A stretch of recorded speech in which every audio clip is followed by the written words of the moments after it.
രാജ്യത്തെ പ്രമുഖ ധനകാര്യ സ്ഥാപനമായ ICL ഫിൻകോർപ്പിന്റെ ഡൽഹിയിലെ മേഖലാ ഓഫീസും 5 പുതിയ ബ്രാഞ്ചുകളും ഉദ്ഘാടനം ചെയ്തു. ഡൽഹി കൊണാട്ട് പ്ലേസിലാണ് മേഖലാ ഓഫീസിന്റെ പ്രവർത്തനം ആരംഭിച്ചത്. ICL Fincorp CMD advocate KG Anilkumar, vice ചെയർപേഴ്സണും ഫിൻകോർപ്പിന്റെ CEOയുമായ ഉമ അനിൽകുമാർ എന്നിവർ ചേർന്ന് ഓഫീസുകളുടെ ഉദ്ഘാടനം നിർവഹിച്ചു. എക്സിക്യൂട്ടീവ് ഡയറക്ടർ രാജശ്രീ അജിത് സ്വാഗതവും independence director CS Shindo Stanley നന്ദിയും പറഞ്ഞു.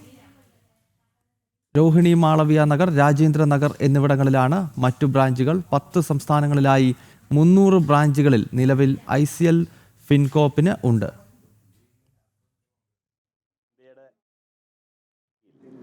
അതും കൊണാട്ട് പ്ലേസിൽ തന്നെ ICL ഫിൻകോർപ്പിൻ്റെ സോണൽ ഓഫീസും ICLൻ്റെ മറ്റ് 4 ബ്രാഞ്ചുകളും ഇന്ന് ഉദ്ഘാടനം ചെയ്യപ്പെട്ടിരിക്കുകയാണ്. ICL ഒരു 35 വർഷം ആയ കമ്പനിയാണ്. ഇപ്പോൾ 300-ലേറെ ബ്രാഞ്ചുകൾ 10ഓളം സംസ്ഥാനങ്ങളിലായിട്ട് വ്യാപിച്ച് കിടക്കുകയാണ്. പ്രധാനമായിട്ട് ഞങ്ങൾ ഗോൾഡ് ലോൺ ഇൻഡസ്ട്രിയെയാണ് ഫോക്കസ് ചെയ്തിരിക്കുന്നത്.